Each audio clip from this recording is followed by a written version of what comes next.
grabando. Ya estoy grabando. Entonces, buenos días a todos. Es un placer para mí en esta ocasión presentar a nuestro colega que todo el mundo conoce, Ramón Castañeda Priego, pero bueno, voy a hacer una pequeña presentación. Ramón hizo su carrera de licenciatura en la Universidad Veracruzana. Más tarde hizo su tesis de maestría en el CIMVESTAT, en el IPN, bajo la supervisión de José Miguel Méndez. Se quedó con él a hacer el doctorado del 2001 al 2013, perdón, del 2001 al 2003. Y después del 2003 al 2004 hubo una plaza postdoctoral en la Universidad de Constanza, en Alemania. Después de allá ha tenido varias posiciones en diferentes universidades, como lecturer, visiting professor, etcétera, etcétera. Y ahora actualmente es full profesor, profesor titular C, en la División de Ciencias e Ingeniería, o antes lo que era el Instituto de Física del Campus de León, Universidad de Guanajuato. Espero que todo lo que estoy diciendo, Ramón, esté actualizado de acuerdo con el CV que me bajé de tu página. Y todos conocéis a Ramón. Ramón es... considera que es muy movido, trabaja muchas cosas, trabaja en termodinámica, propiedades estructurales, fenómenos de transporte, transiciones de fase, la agregación de partículas, lo que nos va a hablar hoy, gelation, dynamical arrest, autoensamblaje de sistemas de muchas partículas, ya sean coloides, poloelectrolitos, polímeros, proteínas, trabaja también en física semiconductores. Y ahora, por lo que nos comentaba antes de empezar la charla, se está metiendo con vinculaciones de empresas y en algún momento que quizás lo volveremos a invitar o quizás más tarde nos puede comentar un poquito de ello. Entonces, Ramón, un placer. Hace muchísimo que no nos veíamos, creo que nos vimos la primera vez en el 2015 o algo así, creo que no nos vimos más aparte de intercambios de menos. Un placer tenerte con nosotros. Entonces te pasaría la palabra, no sin antes hacer un par de comentarios. Primero me gustaría que los colegas apagasen los micrófonos y las cámaras. Y si tienen alguna pregunta, simplemente activáis los micrófonos y preguntáis directamente sin problema. Y la otra es que he tenido problemas de internet. De hecho, en mi zona hay problemas de electricidad y el internet se me está yendo. Entonces, si por algún motivo la conexión se apaga, nos intentaríamos volver a conectar, me intentaría conectar con los datos a través del móvil. ¿Okay? Entonces, Ramón, un placer. Adelante, muchas gracias. Gracias a ti, Isaac. Gracias también por la presentación. Y bueno, cuando Isaac me invitó a la charla y veo que es el seminario de sistemas complejos, ¿sí? Traté de buscar un tópico que estuviera más pegado a la parte de sistemas complejos, y entiendo que los fenómenos de percolación son una clase particular de fenómenos complejos, ¿no? de interés para la comunidad que trabaja sistemas complejos. Tal vez debía haberle cambiado el título a la plática y debía haberle llamado percolación en sistemas coloidales, ¿no? Pero quisiera dar un panorama general de cómo nos estamos moviendo en esta dirección para entender un fenómeno termodinámico de no equilibrio que se denomina gelación. Y lo estamos tratando de entender no por la ruta dinámica, porque los procesos de gelación son procesos cinéticos tradicionalmente, donde el tiempo es un factor importante. Pero lo que estamos tratando de hacer es primero ubicar aquellos estados termodinámicos donde nosotros sospechamos, ¿sí?, que estos sistemas mesoscópicos, de los que voy a hablar más adelante, acceden a estados termodinámicos de no equilibrio, y estamos tratando de conectar, ¿sí?, esos estados de no equilibrio con lo que nosotros denominamos tradicionalmente como gelación, ¿sí? Pero vienen de las ideas de percolación. Principalmente un concepto que voy a utilizar es percolación de rigidez, y es un concepto que nació en sistemas moleculares, ¿sí?, y que tiene mucha incidencia en la comunidad de sistemas complejos. ¿Ok? Esta foto no es reciente, esta foto es de diciembre del 2019, antes de que nos encerraran por la pandemia, ¿sí?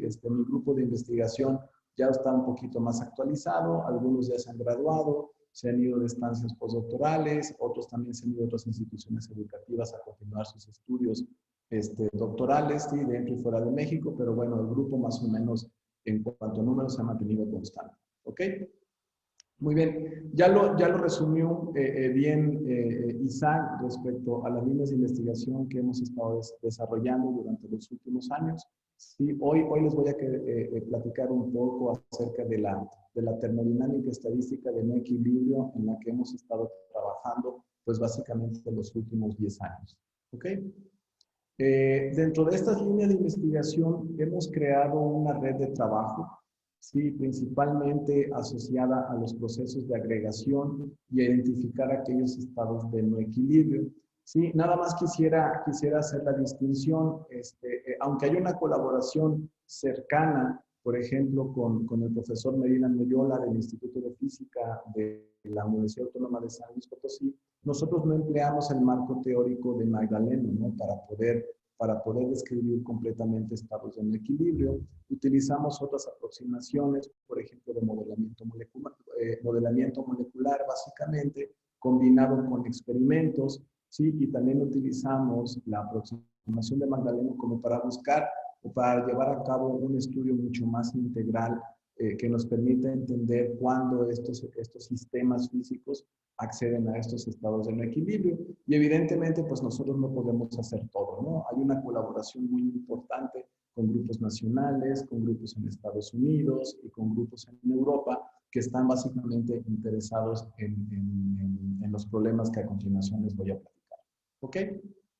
Muy bien. Y bueno, también como vi que era un seminario de sistemas complejos, la verdad no sé hasta qué punto están familiarizados con el concepto de materia condensada blanda, ¿sí? Y con la idea de que los coloides son una clase particular de materia condensada blanda, y creo que sería importante hacer una pequeña introducción de este campo, ¿no? El concepto de materia condensada blanda lo introdujo Pierre-Gilles de Gennes, quien fue un premio Nobel en física, en 1991, y se refiere a materiales que cuando son expuestos a perturbaciones externas, ¿sí? Y la magnitud de la perturbación externa es del orden de la energía térmica, ustedes pueden deformar fácilmente estos materiales, ¿sí? Otra característica interesante de estos objetos es que bajo ciertas condiciones termodinámicas y dependiendo también de las interacciones moleculares, estos se pueden autoensamblar y pueden llegar a formar una gran diversidad de estructuras, y en función de la estructura que forman, ¿sí? Estos materiales pueden poseer diversas propiedades mecánicas, químicas, magnéticas, eléctricas, biológicas, etc. ¿Ok? Y a mí en particular es lo que me gusta de estos objetos, ¿sí? Que tienen la capacidad de autoensamblarse, y el autoensamblarse, si nosotros entendemos la manera en la que esto se autoensambla, pues cómo podemos tomar ventaja de este proceso, ¿no? Y poder dirigirlo y poder construir nuevas estructuras o nuevos estados termodinámicos que hasta ahora no hemos visto, pero que podemos ocupar pues para entender el comportamiento de la materia a escala microscópica o para incluso hacer desarrollo e innovación tecnológica, ¿no? Y el campo de la materia condensada blanda pues es multidisciplinario. Ustedes pueden ver cómo en esta imagen que tengo aquí, pues tenemos a la física, la química, la biología, la ingeniería y ciencias de materiales, incluso las mismas matemáticas, cómo están involucradas para entender una gran variedad de materiales blandos, ¿no? En particular, a mí me gusta trabajar con los coloides, porque los coloides, desde mi punto de vista, son excelentes sistemas modelo. ¿Por qué? Porque básicamente hoy en día en el laboratorio la gente puede sintetizar coloides, los pueden resolver, ¿sí? Con experimentos muy bonitos donde los podemos ver, los podemos seguir, ¿sí? Podemos también determinar su dinámica característica, y entonces podemos ver de qué manera estos objetos pueden llegar a autoensamblarse. Evidentemente los coloides no nada más existen, digamos, en un laboratorio donde podemos jugar con ellos y podemos hacer ciencia básica, o que los podemos llevar al nivel de la computadora y resolver ecuaciones que nos permitan entender también qué tipo de estructuras forman, o su dinámica, o, en el modelo, o hacer modelos computacionales de ellos. También los coloides existen en una gran diversidad de aplicaciones tecnológicas, y por eso también es importante entender pues qué pasa cuando los coloides están sujetos a ciertas constricciones termodinámicas. Y como pueden ver aquí en la diapositiva, las escalas de características de longitud y de tiempo que tienen los coloides la comparten con una gran variedad de objetos que son muy importantes en otras áreas de la ciencia, como los polímeros, las proteínas, los virus. Entonces uno puede pensar muy inocentemente que si entendemos las fuerzas efectivas detrás de las moléculas o macromoléculas coloidales, pues uno pudiera pensar que objetos como los virus y las proteínas a lo mejor también se podrían describir en términos de la física coloidal. ¿Sí? No lo voy a decir en esta charla, ¿sí? Podría ser otra charla ya después de pasado algunos meses, ¿no? Que me invita otra vez Isaac, donde podríamos platicar acerca de estas, digamos, de estas características interesantes que tienen los colores y que comparten otros sistemas más complejos. Y un aspecto importantísimo de estos objetos es que además viven en un medio, ¿sí? Y este medio tradicionalmente, porque como es más pequeño en escalas de longitud y como es mucho más rápido en escalas de tiempo, este medio se le considera continuo. Y entonces las partículas coloidales viven en un medio continuo y esto le imprime características interesantes como el movimiento browniano. La historia del movimiento browniano es sumamente interesante. Sí, a veces yo me pregunto por qué no se mete el movimiento browniano en los cursos de física moderna, porque el movimiento browniano fue un parteaguas para la mecánica cuántica. ¿Sí? Sin la descripción fundamental del movimiento browniano, tampoco hubiéramos avanzado considerablemente en el desarrollo de la mecánica cuántica, porque se tuvo que asumir existencia de átomos y moléculas cuando todavía ni siquiera sabíamos que éstas existían, ¿sí? Y además se tuvo que incluir algo que es fundamental, ¿sí? Que es el principio de conservación de la energía a escala microscópica. Sin esos ingredientes no hubiéramos podido describir correctamente el movimiento browniano, ¿sí? Y tampoco entiendo por qué gente como Einstein o todos los que estuvieron detrás de descifrar las características del movimiento browniano, pues no recibieron el premio Nobel. Quien lo recibió posteriormente, pues fue Jean Perrin, que hizo muchísimos experimentos padrísimos, ¿sí? Y que permitió corroborar las hipótesis planteadas por toda esta gente, ¿no? Pero bueno, tienen ahí un experto también ustedes, a Leonardo Daxton, que les puede platicar muchas más experiencias acerca de la naturaleza del movimiento browniano. Y los coloides, así como todos estos objetos que estoy presentando aquí, también exhiben movimiento browniano. Entonces, una característica fundamental de estos objetos, pues, es el movimiento browniano. Ok, ahora sí, entrados en tema. Miren, durante los últimos años hemos estado interesados en fenómenos de no equilibrio, ¿sí? Principalmente, ¿sí? Y por ejemplo, aquí pueden ver una flecha en medio. Esta flecha, ¿sí? Creo que no la pueden ver, no sé si se ve la flecha. Isaac, ¿sí se ve? No, o a lo mejor porque estoy compartiendo. No ¿La de tu cursor? Ajá, Sí, sí que, no, esta. sí, sí que Ahora se sí, ve. ¿verdad? Sí que se ve. Ok, muy bien. Esta flecha, fíjense bien, esta flecha indica, ¿sí? El aumento en una cantidad física muy importante que se conoce como la fracción de empaquetamiento. La fracción de empaquetamiento es la cantidad de volumen que ocupan las moléculas en el volumen termodinámico. Entonces, ¿sí? Lo que quiero señalar con esta flecha es que conforme uno va aumentando la concentración y también puede cambiar las interacciones entre las moléculas, uno puede ver una gran cantidad de fenómenos de equilibrio.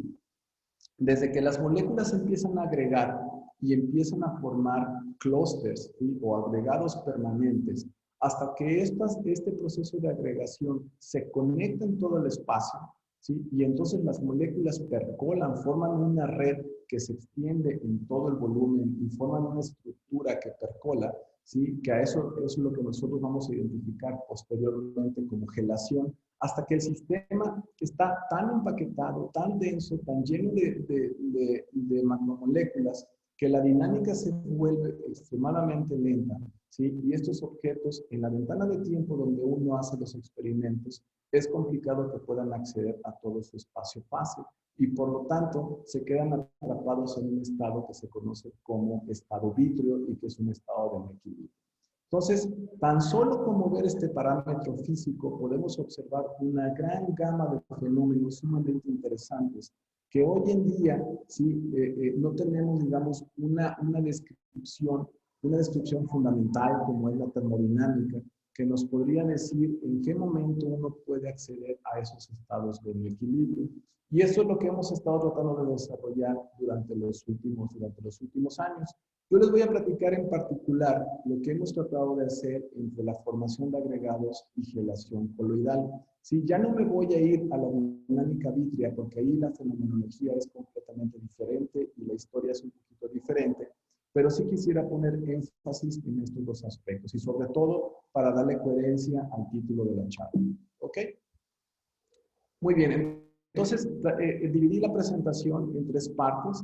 Lo primero que quiero platicarles rápidamente es acerca de la formación de agregados y la ley extendida de estados correspondientes. En realidad, a mí me interesa más la ley extendida de estados correspondientes porque mucho de lo que voy a describir lo hago en términos de esta ley, ¿no?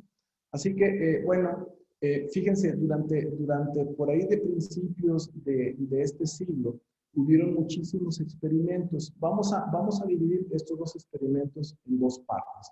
Un experimento donde las macromoléculas en cuestión, nada más que no me aparece aquí el cursor ahora, por una extraña razón. No sé si lo alcanzan a ver, ¿no? ¿Verdad? No, ahora no se ve el cursor. Yo tampoco lo veo. Pero bueno, aquí en la esquina superior izquierda de la pantalla, ustedes pueden ver una línea continua. Esto representa el potencial de interacción entre este tipo de macromoléculas coloidales. ¿Sí? Ustedes pueden ver que a distancias cortas hay una repulsión, después viene un mínimo que indica una fuerte componente atractiva, después viene otro máximo que representa una repulsión y hasta que la fuerza decae a cero. ¿Ok? Y entonces ustedes pueden preparar sistemas coloidales que tengan esas características, que las partículas no se puedan traslapar, que puedan sentir un mínimo que les permita que se formen enlaces coloidales, ¿sí? Y que ese enlace coloidal se vea estabilizado por la barrera repulsiva que tienen enfrente. Y entonces las partículas se pueden empezar a agregar.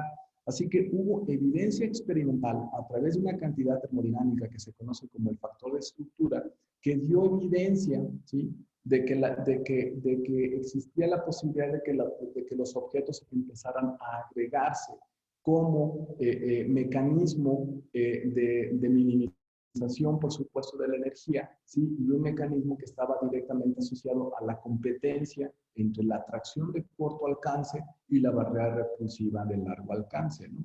Eso es algo que se publicó en Nature por ahí del 2004 en el grupo de Peter Schuttenberger en Europa, ¿sí? Y después vinieron algunos cálculos que hizo Shortino, donde él demostraba que este tipo de fenomenologías pues era consistente, ¿sí?, con lo que se observaba en simulación por computadora.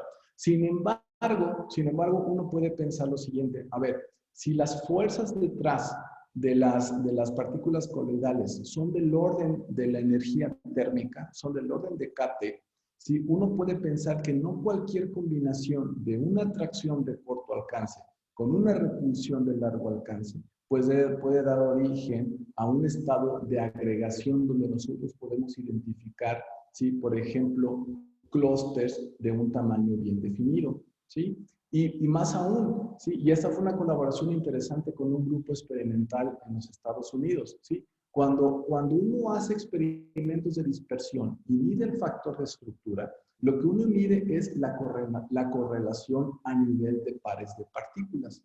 Sí, porque realmente en un experimento de dispersión, lo que utilicen ustedes para dispersar, ¿sí?, ya sea luz, neutrones, rayos X, etcétera, únicamente ve eventos individuales. Y esos eventos individuales no nos pueden dar información explícita ni de los mecanismos de agregación, ni que se están formando objetos con un tamaño bien definido, ¿no? Así que replanteamos nosotros, ¿sí?, la posibilidad de que lo que se observaba en el factor de estructura se pudiera interpretar como un proceso de agregación, ¿sí? Así que nos dimos a la tarea de agarrar, ¿sí?, una gran variedad de modelos de potencial intermoleculares e investigar en función del estado termodinámico donde observábamos esa fenomenología asociada a los procesos de agregación. nos dimos cuenta, digamos, que estas anomalías en el factor de estructura que la gente típicamente había asociado a la agregación de macropartículas coloidales no era suficiente, ¿sí? No era una condición necesaria, pero no suficiente. Se tenían que satisfacer otras condiciones donde el estado termodinámico podría ser importante, donde la magnitud de la altura del pico que se observaba en el factor de estructura tampoco era suficiente. Así que nos dimos a la tarea de hacer un estudio sistemático y encontramos las condiciones donde se da este proceso de agregación y podemos decir donde este proceso de agregación es básicamente, ahora sí, permanente, donde podemos decir que estos materiales se están formando agregados. Y ustedes pueden decir, bueno, ¿y eso qué relevancia tiene? Por ejemplo, yo no sé si ustedes conocen que la gran mayoría de los fármacos que estamos consumiendo hoy en día, incluso hasta la misma vacuna anti-COVID, pues están basados en proteínas. Y las proteínas tienen esta misma característica, interactúan con un potencial que tiene una atracción de corto alcance y una repulsión de largo alcance. Y cuando la vacuna o el fármaco es expuesto al torrente sanguíneo, ¿sí? Cuando se inyecta en el cuerpo humano, entonces experimenta una deformación que induce procesos de agregación, los mismos procesos de agregación que nosotros aquí estamos cuantificando. Y estos procesos de agregación pueden afectar considerablemente el transporte del fármaco y por lo tanto afectan, ¿sí?, la eficiencia del fármaco. Así que es importante entender cuáles son las condiciones termodinámicas y moleculares donde dan origen estos procesos de agregación. Después, más o menos en el mismo año, llegó un grupo de Harvard y dijo, a ver, imagínense que eliminamos completamente la repulsión del largo alcance, ¿sí? Donde tenemos un mecanismo que nada más nos permite tener una atracción de corto alcance, como la línea azul que ustedes pueden ver en la esquina inferior izquierda, ¿sí? Y entonces ellos hicieron experimentos y dijeron, mira, encontramos que la morfología de estos agregados, porque prácticamente las macromoléculas coloidales se van acercando y van formando estas estructuras, la morfología depende únicamente del alcance de la atracción, ¿sí? Y ustedes saben cómo se las gastan esos grupos en Harvard, ¿no? Se sienten que realmente son los únicos que hacen ciencia de frontera y entonces ponen frases, ¿sí?, que realmente mueven a la comunidad, sí, y ponen a la comunidad a debatir sobre la validez de esa pseudo-universalidad, ¿no? Y después vinieron otros experimentos realizados por un grupo de Oxford donde dijeron, no, espérate, no nada más es el alcance, ¿sí? Además del alcance de la atracción, también es importante qué tan profundo es el pozo de potencial, porque como les había dicho yo anteriormente, si las fuerzas son del orden de la energía térmica, fluctuaciones en la energía térmica me pueden romper, ¿sí?, la agregación. ¿Eso qué significa? Que partículas que a lo mejor pertenecían a un agregado, ahora se pueden desprender del agregado, se pueden ir al seno del fluido, ¿sí?, y si interactúan con otras moléculas, a lo mejor en alguna ventana de tiempo se pueden ir a ser parte de otro agregado, ¿no? Entonces empezó a haber un debate si realmente era la atracción del potencial o era el alcance de esta atracción lo que daba origen al proceso de agregación. Y nosotros también... Ramón, ¿puedo hacer una pregunta? Sí, claro. Sí, este tipo de argumentos siempre se basa en mirar, estos tipo de argumentos que es de estabilidad siempre se basan en mirar el potencial a dos cuerpos, pero en un sistema de partículas tienes el potencial que es la suma de potenciales a dos cuerpos, y lo que uno tendría que mirar es la estabilidad de todo el potencial, en particular si tienes puntos de silla que van a determinar si tienes procesos de gelación o no. Entonces a veces me parece un poquito curioso que la gente en general se base solamente en el potencial de dos cuerpos para hablar de la estabilidad de cierto sistema. ¿Puedes decir algo al respecto? Sí, tienes toda la razón, Isaac. De hecho, respecto a este último punto, hubo un experimento, perdón, hubo un análisis teórico muy bonito, ¿sí? Que se publicó en PNAS recientemente, se publicó como por ahí del 2016, 2017. Y lo que hicieron estos personajes fue calcular la energía libre, pero la energía libre de los primeros agregados. Imaginaron un potencial como el que estoy poniendo aquí en la diapositiva en la esquina inferior izquierda, ¿sí? Un potencial así atractivo. Y entonces empezaron a calcular la energía libre de estos agregados. Dijeron, a ver si tenemos un agregado con 2 cuerpos, con 3 cuerpos, con 4 cuerpos, y creo que el cálculo lo hicieron hasta 18 cuerpos. Ya más adelante es muchísimo más complejo y tendrías que meter, pues básicamente, toda la simulación por computadora explícita, ¿no? Y ya no puedes realmente hacer la separación.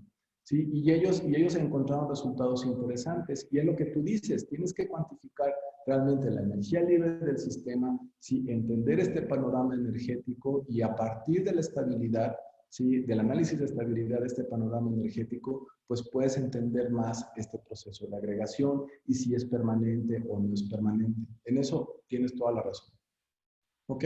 Pero nada más se hizo el cálculo hasta cierto número de cuerpos. ¿Sí? El problema es que usualmente pues tienes un fluido en el bulto y tienes una gran variedad de agregados de diferente tamaño, como lo voy a mostrar más adelante, ¿no? Aquí la pregunta es, ¿cómo cuantificar entonces el panorama energético cuando tienes un proceso de agregación múltiple? Entonces es un poquito más complicado, ¿sí? Y entonces, sí, para poder entender más acerca ya de la fenomenología en el bulto y que tenemos ahora un proceso de agregación múltiple, sí, nosotros quisimos contribuir rápidamente en la siguiente dirección. Y aquí es donde quiero hacer un poquito una pausa, sí, para entender qué significa la ley de estados correspondientes. Ahora, la ley de estados correspondientes tampoco se puede derivar de primeros principios. Esto resultó de una mera regularidad encontrada con un montón de simulaciones por computadora, ¿sí? Ahora, ¿qué encontraron Noro y Frenkel? Bueno, imagínense que ustedes tienen un potencial como el que estoy pintando aquí, la línea negra. ¿Sí? Hay una repulsión de corto alcance representada por esta barra azul. Después tienen una atracción y rápidamente el potencial va a cero, ¿no? Ustedes pueden calcular el segundo coeficiente del virial. Si el segundo coeficiente del virial de este potencial es mayor que cero, significa que domina la repulsión. Si es menor que cero, significa que domina la atracción, ¿ok? Y usualmente nosotros tenemos en la cabeza la idea del segundo coeficiente del virial, pues viene a representar la contribución de la interacción de los cuerpos, como lo dijo Isaac, ¿sí? A la corrección a la ecuación de estado. Pero como pueden ver, yo aquí la ecuación de estado le pinté más puntitos. Deberíamos de tomar en cuenta pues, las interacciones de 3, de 4, pues, 5 cuerpos o más, ¿ok? Si quisiéramos tener una ecuación de estado exacta. Aunque al ser una expansión ya nos está restringiendo a trabajar con sistemas más o menos diluidos. De lo contrario, pues esta expansión nada nos asegura que converja, ¿no? Pero ¿qué encontraron con simulación por computadora? Bueno, Noro y Frenkel tomaron una gran variedad de potenciales que tienen esa característica y observaron que dos sistemas que tengan el mismo diámetro efectivo, y vean dónde estoy definiendo yo aquí el diámetro efectivo, donde tengo la barrera repulsiva, que comparten la misma densidad reducida, es decir, es el número de partículas por unidad de volumen multiplicado por ese diámetro efectivo al cubo, y que tengan el mismo segundo coeficiente del virial reducido, que es el B2 dividido entre el segundo coeficiente del virial de un sistema de esferas duras, encontraron que dos sistemas que comparten estas tres cantidades básicamente tienen las mismas propiedades termodinámicas y las mismas propiedades estructurales. Sí, de hecho, fue muy interesante que al principio la gente encontró que para sistemas netamente atractivos, cuando el segundo coeficiente del virial alcanzaba el valor de menos 1.5, por ahí empezaba el punto crítico. ¿Sí? Y a partir de ese momento, muchos grupos experimentales, muchos grupos teóricos, ¿sí? Empezaron a utilizar esta ley extendida de estados correspondientes, que es completamente empírica, la empezaron a utilizar como una forma compacta, simplificada de expresar el comportamiento del diagrama de fase. ¿Ok? ¿Por qué? Porque pues al final del día el B2 es como una medida de la interacción a dos cuerpos y que contiene toda la información del sistema independientemente de la interacción entre las moléculas. ¿Ok? Entonces nada más quédense con esa idea. ¿Ok? Y entonces también hubo un paper posteriormente, muy interesante, de Dan Frenkel, publicado en Science, es de estos reportes breves donde él dice, bueno, ¿qué tan importante es la atracción en el diagrama de fase de un sistema coloidal? Sí, y la verdad es que lo resumen muy bonito. Imagínense, vean el potencial en la esquina superior derecha.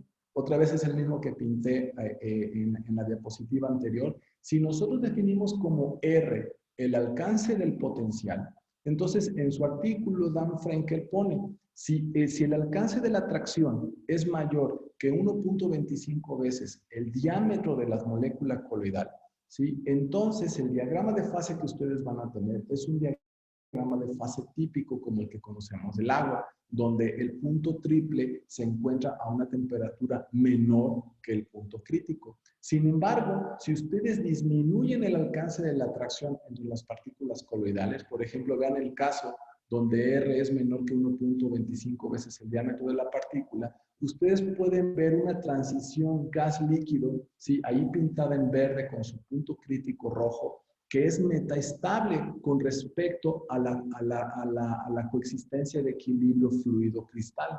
Eso significa que ustedes pueden encontrar sorprendentemente una transición gas-líquido, ¿sí? en la región metaestable del diagrama de fases. Y uno puede decir, lo que nosotros conocemos de la termodinámica en equilibrio, pues choca con esta idea, porque para nosotros, si nos metemos en algún punto del diagrama de fase por debajo de la región en azul, lo que esperaríamos es que rápidamente el sistema evolucionara a los estados más próximos de equilibrio, ¿no? No, la realidad es que los experimentos ven esos estados metaestables. Esos estados metaestables se pueden ver por mucho tiempo y existen, ¿ok? Y muchas veces son esos estados metaestables que están directamente asociados con estos procesos de no equilibrio de gelación. Incluso si ustedes bajan todavía más el alcance de la atracción, incluso en la región de coexistencia fluido-cristal, ustedes pueden tener coexistencia cristal-cristal. Y hasta hay una fenomenología interesante porque pueden asociar sorprendentemente una especie de punto crítico en esa fenomenología, ¿no? Que es algo mucho más exótico, es algo en lo que yo no me he detenido a investigar. Nosotros más o menos hemos trabajado en la región que aparece en medio, pero lo interesante es que mientras menor sea el alcance de la atracción, ustedes se meten a la ventana donde trabaja muy bien la ley extendida de estados correspondientes. Muy bien. Ahora, regresando al problema de agregación en sistemas netamente atractivos, o sea, regresando a la discusión entre el grupo de Harvard y el grupo de Oxford, ¿no? Donde uno decía que era el alcance y otro decía que era la atracción. Nosotros dijimos, a ver, si un grupo dice que es el alcance y otro grupo dice que es la atracción, pues seguramente ambos factores son importantes. ¿Qué cantidad termodinámica, qué cantidad física trae información de esas dos cantidades? Pues de alguna manera el segundo coeficiente del virial. Y los experimentos, ¿sí?, que habían hecho en Harvard y en UK, básicamente fueron experimentos realizados en la región donde debería de valer la ley extendida de estados correspondientes. Así que nosotros dijimos, bueno, hagamos nosotros, ¿sí?, simulaciones, un experimento numérico donde veamos si la ley extendida de estados correspondientes puede explicar la formación de agregados, ¿sí?, de carácter reversible. No les voy a platicar toda la historia porque quisiera adelantarme al objetivo fundamental del trabajo, ¿sí? Pero la realidad es que nosotros encontramos que dos sistemas físicos en diferentes condiciones termodinámicas, con diferentes alcances y diferentes profundidades, pero que tienen el mismo segundo coeficiente del virial, ¿sí?, tienen exactamente la misma dimensión fractal. Y la dimensión fractal uno la puede obtener utilizando diferentes rutas. Nosotros utilizamos lo que se conoce como el radio de giro, ¿sí? Estábamos viendo prácticamente la morfología de los agregados que se están formando en el seno del fluido, ¿sí? Y prácticamente el radio de giro, por ejemplo, lo estoy presentando aquí como la figura que ven a la derecha de la diapositiva, ¿sí?, cómo evoluciona el radio de giro como función del número de partículas que tiene cada agregado. ¿sí? Nos fijamos básicamente en los agregados de mayor tamaño y resulta ser que el radio de giro sigue una ley de potencia. Y esa ley de potencia está directamente relacionado con el inverso de la dimensión fractal, y la dimensión fractal me está dando información de la morfología de estos agregados, ¿no? Y sorprendentemente encontramos nosotros este diagrama, vamos a llamarlo así, morfológico universal, donde encontramos que efectivamente para diferentes sistemas con diferentes alcances y diferentes profundidades, podemos identificar que existe una región donde se forman agregados pequeños, y la formación de los agregados pequeños no es sensible a los detalles del potencial de interacción. Sin embargo, los agregados grandes sí dependen del estado termodinámico, pero nada más. No dependen del detalle molecular de la interacción entre las macropartículas coloidales y siguen básicamente esta curva maestra.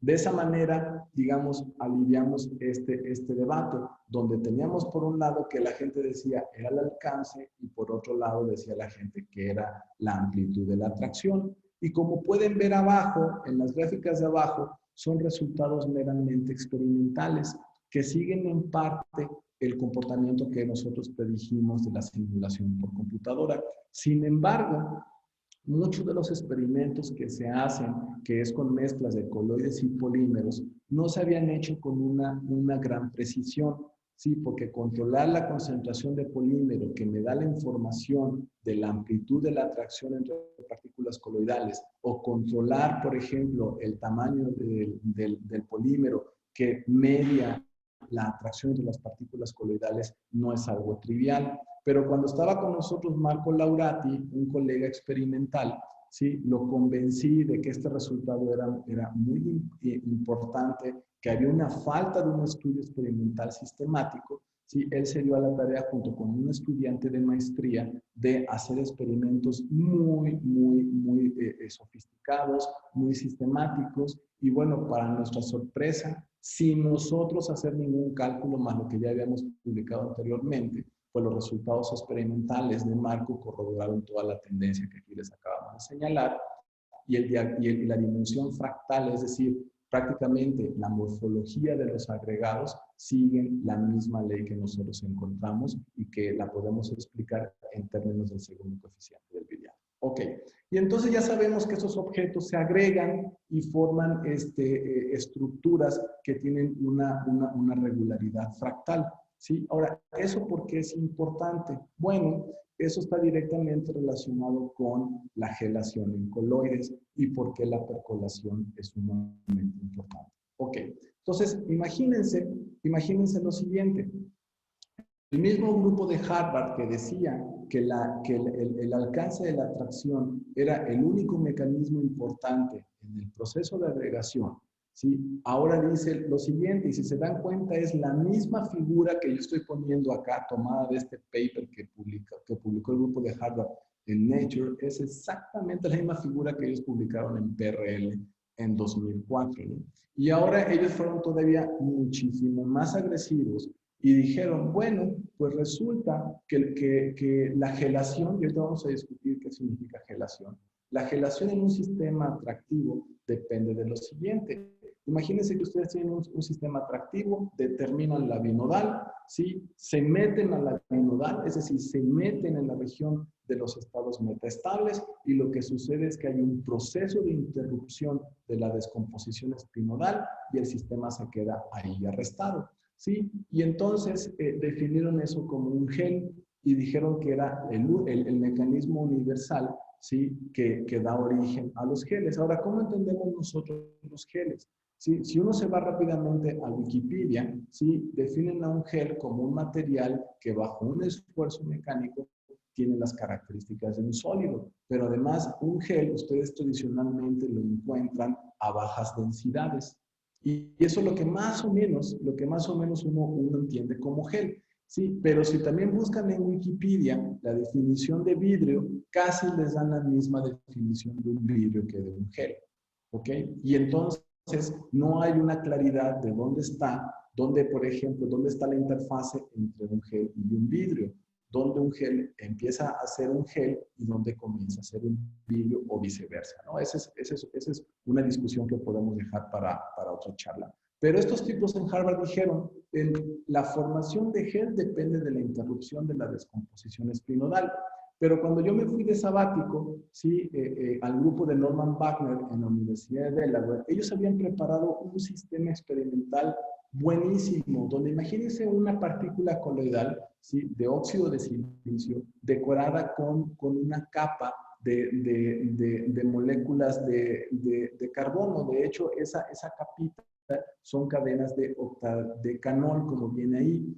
Y la partícula coloidal, con esa, digamos, con ese recubrimiento, con esos pelitos, se metía en un solvente particular que se llama tetradecano, que es muy similar al octadecanol. Y con este sistema, si ustedes cambian la temperatura, lo único que están haciendo es cambiando la configuración de los pelitos sobre la superficie de la partícula coloidal. Y cuando dos partículas coloidales se acercan entre sí, dependiendo de la configuración de los pelitos, ustedes pueden favorecer la atracción de tipo Van der Waals, ¿sí? O se atraen los pelitos o se repelen. Y entonces con la temperatura ustedes pueden cambiar, pues básicamente, el proceso de atracción o de repulsión. Y ese sistema experimental es fantástico porque ustedes pueden ver, y yo lo vi porque me mostraban ellos las muestras, donde el sistema, ¿sí? Se congelaba. Yo le pegaba, era un sistema muy diluido, ¿sí? Yo le pegaba y el sistema presentaba una estabilidad mecánica impresionante, ¿sí? Lo que caracteriza básicamente a un gel, ¿sí? Y entonces construimos todo un protocolo, que ya no les voy a platicar, ¿sí? Construimos todo un protocolo para poder determinar el potencial intermolecular y cuándo este sistema accedía a este estado termodinámico que estamos describiendo como un gel. Por supuesto, se tuvieron que utilizar ciertos criterios experimentales o ciertos criterios heurísticos que caracterizan prácticamente a un sistema gel. Ok, y entonces hicimos esa ruta. Ya no se los voy a platicar más aquí, pero construimos nosotros una ruta teórico-experimental simplemente para determinar el segundo coeficiente del virial, ¿sí? Determinamos el segundo coeficiente del virial, determinamos las condiciones donde ocurre el proceso de gelación y entonces obtuvimos los resultados experimentales que me describen en qué momento el sistema ya está formando un gel. Y el resultado está aquí. El diagrama de fase, ¿sí? Está representado en la línea vertical por el parámetro tau, que se conoce como el parámetro de Baxter, y el parámetro de Baxter se puede conectar con el segundo coeficiente del virial. La línea horizontal es la fracción de llenado y los símbolos o los triángulos verdes son básicamente, representan los estados donde por debajo del cual el sistema ya forma un gel. ¿Y qué encontramos nosotros? Nosotros encontramos muchas cosas bien interesantes. También en el diagrama de fase pueden ver la línea sólida con la estrellita roja. La línea sólida con la estrellita roja prácticamente es la binodal. Entonces vean, si ustedes leen los triángulos verdes de izquierda a derecha, ¿sí? Los dos primeros puntos experimentales se encuentran por debajo de la binodal. Eso significa que para un sistema diluido, ¿sí? De la interrupción de la descomposición espinodal, es decir, el mismo mecanismo que la gente de Harvard estaba utilizando como el mecanismo universal, sí es el mecanismo que da origen al gel. Pero si ustedes aumentan la concentración, ¿sí? Se dan cuenta cómo los puntos experimentales están por encima de la binodal, si ya se encuentran en una región, vamos a llamarle termodinámicamente estable, y entonces siguen una línea curiosa. Esa línea pintada ahí a trazos, pues resulta que esa línea pintada a trazos que ven ahí es lo que se conoce como la línea de percolación. ¿Eso qué significa? Las partículas coloidales se empezaron a agregar utilizando el mismo mecanismo de agregación que les acabo de platicar anteriormente, y posteriormente esos mismos agregados, vamos a decirlo así, formaron un macroagregado que se puede extender en todo el volumen accesible a las partículas coloidales. Y eso es lo que se conoce, ¿sí? En la literatura como percolación de conectividad.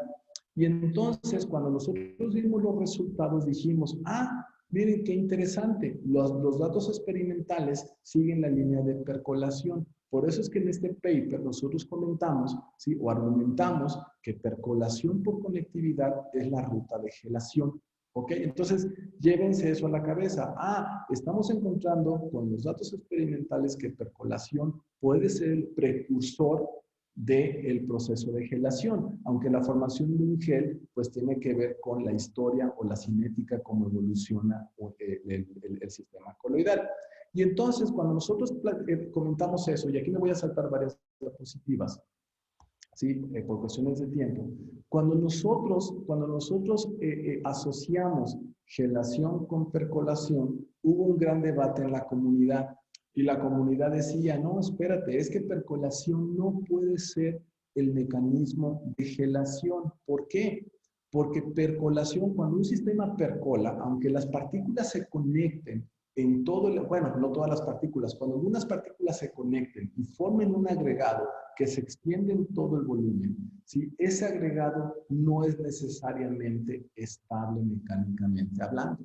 ¿Eso qué significa? Que si yo perturbo al sistema, ese agregado se puede romper, porque como les dije al principio, resulta ser que el orden de magnitud de las fuerzas entre las partículas coloidales es del orden de la energía térmica. Así que una pequeña variación, ¿sí? Me puede deshacer completamente la percolación.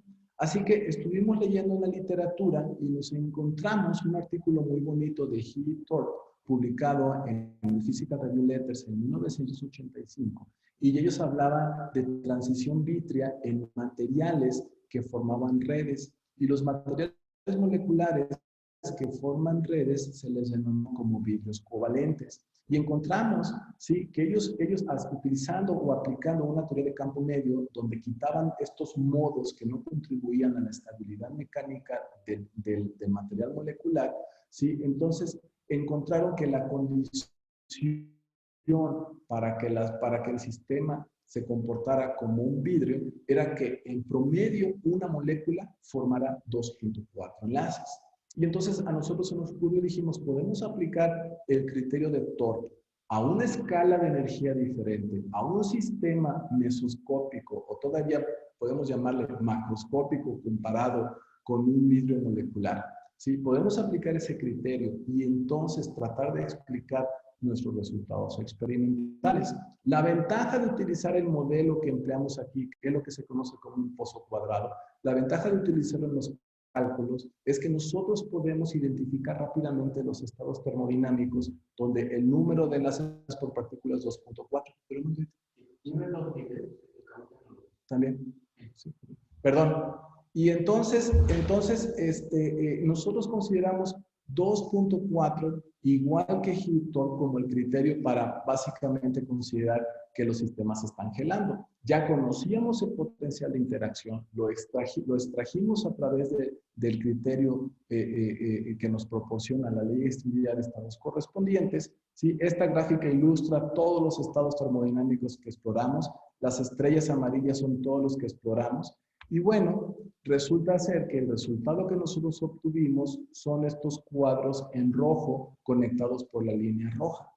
¿Sí? Así que sin ningún parámetro ajustable, ninguno. Lo único que hicimos fue utilizar el potencial que extrajimos del protocolo teórico experimental que formulamos con los colegas de Delaware, lo pusimos en simulación por computadora, identificamos los estados termodinámicos donde ocurre que el número de enlaces por partícula es 2.4 y vean cómo coincide con la línea de gelación que se determinó experimentalmente. Entonces nosotros concluimos que percolación de rigidez era en realidad el criterio para definir un estado gel. ¿Ok? Evidentemente, cuando nosotros vimos este resultado, rápidamente quisimos publicar el artículo en Physical Review Letters porque dijimos, es increíble, estamos conectando un proceso de no equilibrio en sistemas moleculares con un proceso de no equilibrio en sistemas mesoscópicos. ¿Sí? Y más aún, estamos dando una definición universal de cuando un sistema coloidal accede a un estado de no equilibrio que denominamos como un gel. Evidentemente fue una pelea interesante en Physical Review Letters. ¿Sí? Primero se fue a 2 referees y uno dijo que sí, otro dijo que no, pero no por el contenido, sino que no le convencía la idea. Después se fue a otro segundo round donde metieron otros 2 referees y el resultado era el mismo, ¿sí? Uno había dicho que sí, otro había dicho que no, pero no por el resultado, sino que la idea le parecía muy simple, ¿no? Y entonces ya lo mandaron a un quinto referee y el quinto referee dijo, si los autores me demuestran, ¿sí? ¿Por qué? Porque el análisis que hizo Thorpe, que hicieron He y Thorpe, fue un análisis para interacciones, ¿sí? Que dependen no nada más de la distancia relativa entre los átomos, también depende de la orientación relativa, porque aquí estamos hablando, ¿sí? de escalas atomísticas y por lo tanto las interacciones son de tipo dipolar.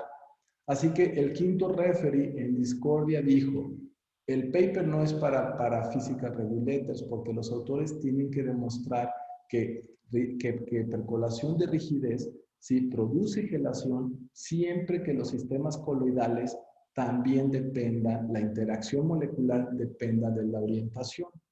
Y la verdad es que construir un nuevo sistema donde ahora la interacción entre las partículas coloidales dependa de la orientación, evidentemente no son enchiladas ni experimentales ni teóricas.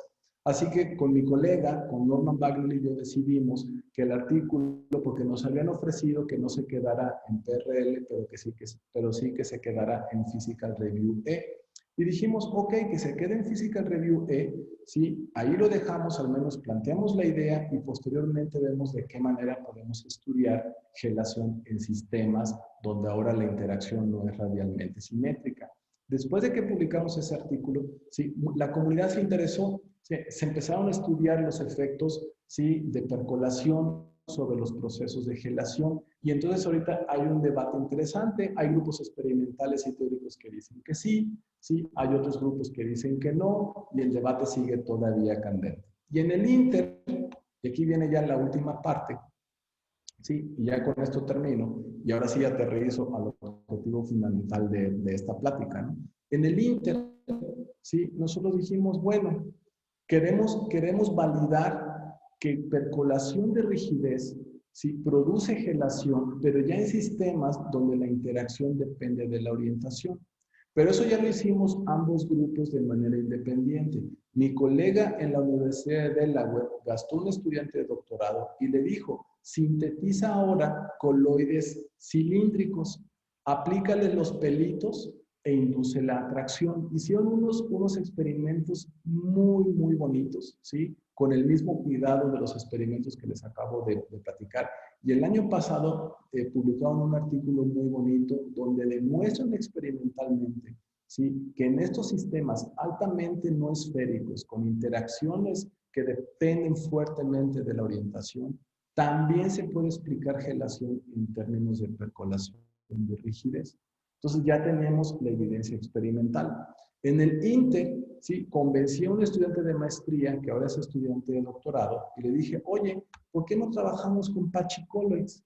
Y resulta que los Pachycolloids son una nueva, ¿sí? son una nueva idea que nació de una propuesta teórica, donde ustedes tienen partículas coloidales cuya superficie está funcionalizada.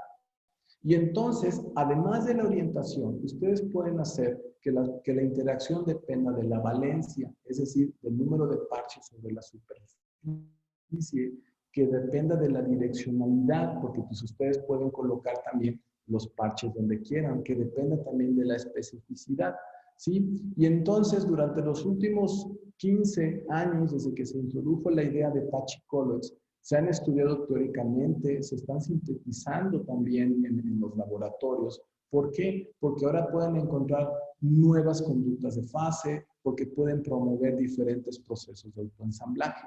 ¿Ok? Y entonces nosotros dijimos, los Pachycolloids no se han estudiado sus procesos de agregación que dan origen a estados de no equilibrio. Así que los podemos utilizar como un excelente sistema modelo. ¿Por qué? Porque además la interacción se puede determinar muy fácil. ¿Qué hicimos? ¿O cómo es la interacción entre los Pachycolloids? Como lo pueden ver en la esquina superior derecha, los Pachycolloids, la interacción entre dos de esos objetos, lo podemos poner como una interacción, una contribución que dependa únicamente de la distancia relativa entre las partículas y otra que dependa de la orientación y sobre todo de la ubicación de los parches. ¿sí? Así que, pues para no hacerles el cuento largo, utilizamos este modelo, ¿sí? Para este modelo se puede extraer fácilmente el segundo coeficiente del virial como función de la cobertura de los parches sobre la superficie, del alcance y de la temperatura, ¿sí? ¿Qué encontramos? Bueno, aplicamos el criterio de percolación de rigidez, el mismo que habíamos empleado anteriormente. Trabajamos con dos tipos de alcance de potencial y encontramos resultados impresionantes. La curva que ven superior en la diapositiva, que es temperatura versus densidad, ¿sí? representa dónde ocurre 2.4 como función del número de parches y de la cobertura. Bueno, nos dimos cuenta, ¿sí? Como lo pueden ver en la figura, que gelación o percolación de rigidez en patchy colloids no depende del número de parches, ¿sí? Depende únicamente de la cobertura. Pero además hay una cobertura crítica por debajo de la cual los sistemas con parches no producen geles. Y eso es sumamente importante. Cuando lo hablé con mis colegas experimentales, ellos estaban maravillados, porque entonces dices, podemos sintetizar partículas coloidales que puedan promover o no un estado termodinámico tipo gel. Así que ya les podemos dar la receta de cuándo partículas funcionalizadas pueden llegar a formar geles o los pueden evitar. Nos dimos cuenta que cuando expresamos ese diagrama de estados tipo gel en términos del segundo coeficiente del virial, pueden ver que más o menos colapsa a una curva maestra. Las curvas en azul es el caso límite isotrópico, donde prácticamente tienen todo un parche que cubre el 100% de la superficie. Pero cuando no es así, ustedes pueden ver que básicamente en términos del segundo coeficiente del virial, ¿sí? Los estados termodinámicos tipo gel se van a una curva maestra, ¿sí? Así que podemos nosotros entender cómo cambiaría, ¿sí? La curva de gelación si únicamente conocemos el alcance del potencial, porque podríamos expresar la curva de gelación independientemente de la cobertura y del número de parches. ¿Ok? Y bueno, una curiosidad es, ¿y cómo evoluciona la estructura a lo largo de estas curvas, ¿sí? Que nosotros estamos identificando como percolación de rigidez? Pues nos encontramos que la estructura a lo largo de la curva de gelación es idéntica, no depende ni del número de parches ni de la densidad. Eso nos habla con que a lo largo de la curva de gelación la estructura sigue más o menos una ley extendida de estados correspondientes, porque no es sensible a los detalles moleculares y no es sensible al estado termodinámico. ¿Ok? Y bueno, al final del día nosotros dijimos, a ver, espérense, nosotros únicamente aplicamos el criterio de percolación de rigidez. En ningún momento monitoreamos si en esos estados termodinámicos se está presentando la formación de un agregado que se extiende en todo el volumen. Bueno, hicimos el análisis de la distribución de tamaño de clúster y el análisis nos arroja con que sí se está formando un agregado que percola. Sí, y ustedes me pueden preguntar, oye, ¿y cómo lo sabes? ¿Cómo sabes que este agregado no depende o no es el agregado asociado a la percolación por conectividad? No se los voy a mostrar aquí, pero tenemos también los estados termodinámicos donde percoló el sistema, donde tenemos percolación por conectividad y la curva de percolación aparece mucho antes que la curva donde tenemos nosotros estos estados termodinámicos asociados a percolación de rigidez. Entonces, en conclusión, ¿sí? La idea de que se puedan formar geles a través del mismo criterio que virus moleculares que nos proporcionaron He y Thor, que únicamente necesitamos que las moléculas formen 2.4 enlaces por partícula en promedio, se puede extender a sistemas mesoscópicos.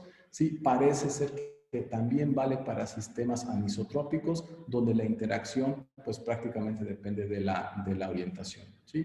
Y bueno, esta era la historia que les quería platicar. Sí, perdón, el preámbulo fue muy largo, pero creo que era importante ponerlo en contexto. Así que es lo que les quería compartir y pues muchas gracias y si tienen preguntas, adelante.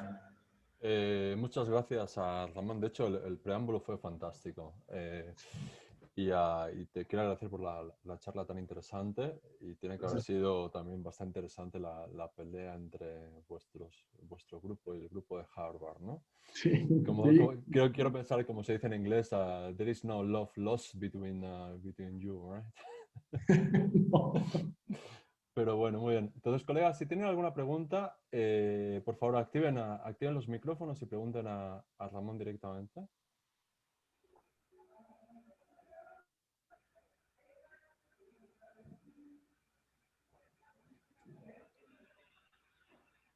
O si no, levanten la manita si tienen algún problema con el micrófono, pueden escribir en el chat. Y yo con gusto leo la pregunta del chat. Ok. No. Te quería preguntar respecto a la parte de Apache Colloides con parches. Supongo que era la Sí. parte que nos comentabas al principio, antes de esta presentación, de trabajo con la industria. Solamente tiene que ver con ese tipo de aplicaciones, quiero pensar. Sí, sí, fíjate que no estamos utilizando ahorita esta aplicación, ¿sí? De geles, porque bueno, es que fíjate, es interesante. El material que se desarrolló es un material que cuando no lo aplicas sobre la superficie es completamente estable en suspensión. Sí, es un líquido. De hecho, déjenme mostrarles un ejemplo que por aquí tengo en la oficina.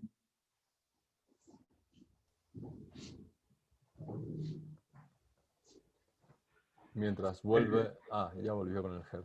Déjenme quitar aquí Tienes que quitar, sí, el fondo, porque si no, no se va a ver. el background virtual, sí, lo aplico. Y activar la cámara Activar también. la cámara. Ahí está. Entonces, fíjense, está en suspensión, ¿sí? Ajá. Aquí es suspensión. Lo interesante es que cuando se deposita en la superficie, sí forma una película, ¿sí? Y dependiendo de la formulación que estemos empleando, es el tipo de película. Puede ser una película que tiene características de un sólido o de un gel. Pero eso nos ayudó a hacer una identificación mecánica con experimentos. Tenemos aquí un laboratorio que tiene una componente de reología, lo caracterizamos reológicamente y ahorita lo que hicimos fue aplicar técnicas de Machine Learning, que es otra área en la que también me estoy incursionando, ¿sí? Para soft matter. Y ahora lo que hicimos fue identificar los diferentes tipos de secado, si lo quieres ver así, caracterizar mecánicamente el tipo de película resultante. Y ahora como funciona, ¿sí? Del material o de la composición del material que me va a dar un estado termodinámico particular en la superficie. Y eso ya lo hemos podido cuantificar ahora. ¿Ok? Y entonces eso es algo que está en desarrollo, pero aquí las interacciones son más complejas porque aquí son partículas metálicas. ¿Sí? Tienes un material híbrido con una base polimérica que contiene partículas metálicas. No es, digamos, no es el mismo tipo de materiales que aquí acabo de presentar. ¿Ok? Pero bueno, es otra área en la que estamos incursionando. Qué bueno. De hecho, muchos de nosotros nos estamos incursionando en la Oye, aplicación Ramón, y rápidamente, para este gel los experimentos también los hacen allá en la Universidad de Guanajuato. Sí, todo es acá, Leo. Ok, perfecto. Sí, Pero, claro, necesitamos más equipo. Por ejemplo, recientemente... Perdón, es que tengo un poquito de retraso. Creo que mi internet está a punto de morir. Pero, Ramón, tú eres teórico, no eres experimental, ¿verdad? Yo soy teórico, pero me gusta colaborar con todo mundo. No, pero de vez en cuando te has metido al laboratorio a hacer experimentos y a preparar muestras, o eso te da un poquito de pavor. No, no. Fíjate que yo al principio en mi formación quise ser experimental e hice experimentos, pero me sentía luego que cuando entraba al laboratorio todo se descomponía, entonces como un efecto tipo Pauli dije, creo que lo mío es la teoría. Pero fíjate que tuve la fortuna de someter un proyecto de infraestructura justo para traer reómetros, microscopios confocales, porque en el cuerpo académico de mecánica estadística ya teníamos el objetivo de contratar experimentales. Pero nosotros decíamos, ¿cómo podemos atraer experimentales si no tenemos las condiciones mínimas en el laboratorio? Así que recuerdo que se incorporó con nosotros Jorge Delgado, egresado del IFUNAM, sí, que creo que estuvo también de postdoc un rato ahí en la UAM cuando terminó su doctorado. Después lo contratamos nosotros, después de una estancia que hizo en Estados Unidos. Y le dije, oye Jorge, creo que requerimos fortalecer la línea experimental.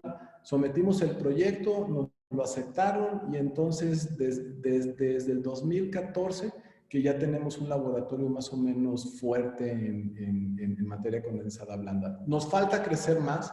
Por ejemplo, este es un material híbrido que tiene nanopartículas, no las podemos ver, tenemos entonces que mandar a hacer estudios de SEM o de TEM para poder caracterizar, pero bueno, vamos creciendo poco a poco, ¿no?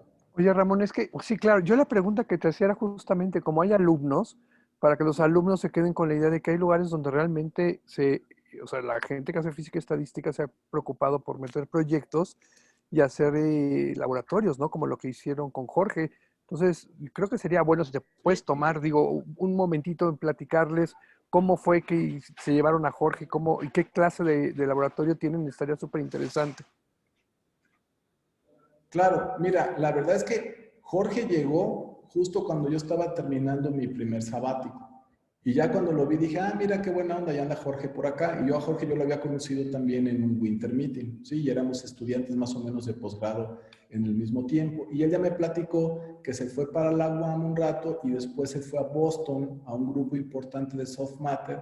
Y después fue que nosotros decidimos abrir ingeniería química, o sea, convertirnos del Instituto de Física, nos convertimos a la División de Ciencias e Ingenierías, pero pensando que teníamos que atender la demanda de la sociedad. Y aquí en León, que es una ciudad altamente industrial, sí, pues la gente quería un programa de ingeniería química de nivel competitivo. Entonces dijimos, bueno, si queremos hacer realmente ciencia teórico-experimental competitiva y tener una formación de los estudiantes de buena ingeniería, porque ustedes saben que a nivel internacional la ingeniería química no es otra cosa más que ingeniería molecular, ¿sí? Y entonces, y que requieren de las herramientas teórico-experimentales de la física estadística. Entonces le dije a Jorge, Jorge, tenemos que fortalecernos. Se fortalecen ustedes en la parte de ingeniería química, nos fortalecemos nosotros en la parte de física estadística. Y como es curioso, yo siempre he estado de sabático en grupos experimentales. Siempre. Mis sabáticos han sido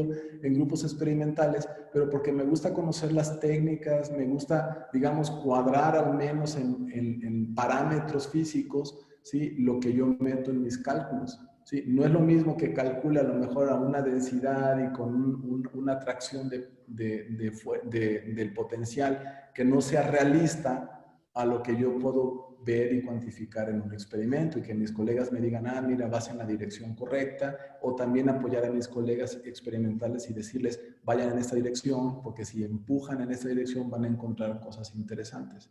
¿Sí? Y así fue como tuvimos suerte, sometimos el proyecto y bajamos un buen proyecto por parte de CONACYT. Después dijimos, en física estadística requerimos un buen experimental ya con la infraestructura que teníamos. Contratamos a Marco Laurati, que es un italiano que, bueno, desafortunadamente nos dejó hace un par de años porque consiguió una posición en su ciudad natal en Europa. Entonces se fue, pero no estuvo mal porque era cuando, ahorita hay un montón de jóvenes que están queriendo tener oportunidades para regresar y contratamos ya a 2 mexicanos, ¿no? Uno de ellos también egresado del FUNAM, Eric Sarmiento, que estuvo muchos años trabajando y colaborando en el Instituto de Física de San Luis Potosí, y acabamos de contratar también a una colega originaria de Sinaloa que también trabaja con polielectrolitos y sistemas coloidales cargados, ¿no? Entonces, creemos que ya tenemos una dinámica teórico-experimental, porque la fracción que hace soft matter teórico somos 3 individuos,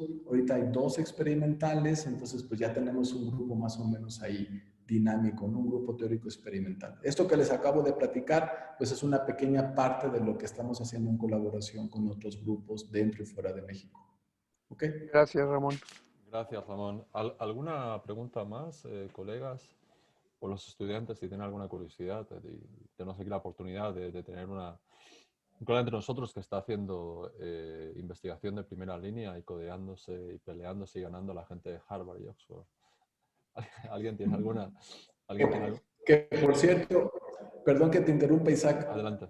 A mí no me tocó presentar los resultados cuando estuvo la gente de Harvard. Estuve en el mismo congreso. se armaron unos pleitazos porque además el chico, el primer autor, Peter Lu, tiene una personalidad muy, muy interesante, ¿no?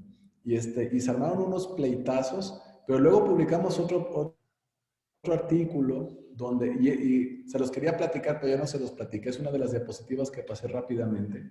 Creemos, de los experimentos que hizo mi colega en Delaware, creemos que ellos no están viendo ni siquiera gelación. El problema es que, imagínate, las partículas se atraen fuertemente, ¿no? Y se empiezan a agregar. Entonces crece el agregado. Ahí cuando ya crece y tiene un tamaño crítico, ¿sí? Pues la masa de ese objeto ya no va a ser despreciable al campo de gravedad. Y entonces la gravedad empieza a ser importante.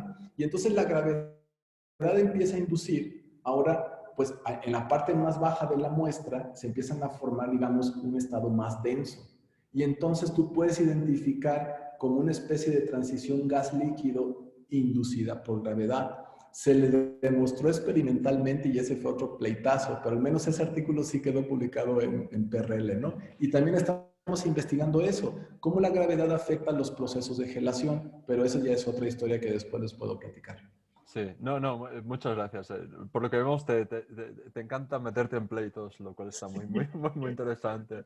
Y sería bueno, quizás, pues ahora que yo esté en la UAM con Leonardo y con otros colegas de sistemas complejos, que quizás saliesen oportunidades, no para nosotros, para nuestros estudiantes, de colaborar. Yo creo que sería fantástico. Claro, ¿Sí? claro. Sí, de hecho, con Leo, perdón que te interrumpa, con Leo siempre estamos, vamos a colaborar. Y hemos tenido por ahí oportunidad con algunos estudiantes. Por ejemplo, Néstor estuvo allá con Leo un rato, pero pues también Néstor andaba buscando ya trabajo, algo más permanente. Después también con un egresado del doctorado con Leo, quisimos que se viniera para acá, pero con así no nos aprobó el postdoc. Pero bueno, sí lo hemos estado intentando. Ojalá que a lo mejor con estudiantes de maestría y doctorado, sí, con Leo hemos querido colaborar en aspectos de transporte, en sistemas confinados. Yo creo que cuando ya, es que ustedes saben, llegan los estudiantes, les enseña uno las carteras de proyectos y son los que deciden para dónde, ¿no? Ya en el momento que encuentre uno que quiera hacer difusión en sistemas confinados o este tipo de cosas, de sistemas complejos, pues los contacto inmediatamente a ustedes para iniciar una colaboración. Fantástico. Sí, Bueno, pues, sí, bueno, Ramón y yo no cedemos, ¿verdad, Ramón? Ya encontraremos cómo hacerlo. Sí. de una forma u otra saldrá, sí, sí. Bueno, Ramón, Así es. una vez más, un gran placer tenerte aquí y verte después de 6 años que no nos habíamos visto cara a cara. Algo ¿Sí? así. Y muchas gracias una vez más por esta charla. Agradecemos, colegas, la charla aplaudiendo de forma virtual con el icono, simplemente aplaudiendo. Muchas gracias, Ramón. Gracias. Gracias. Bueno, pues eso es todo, colegas. Recuerdo que la semana que viene, si no me recuerdo, Leonardo, que quizás estoy equivocado, te vas a atender a Pablo Padilla, ¿verdad? En una semana. Creo que sí, creo que tenemos a Pablo, ¿no? Y en 2 semanas tendríamos a Bill Phillips, Premio Nobel de Física por Laser Cooling, que todavía no sé qué nos va a explicar.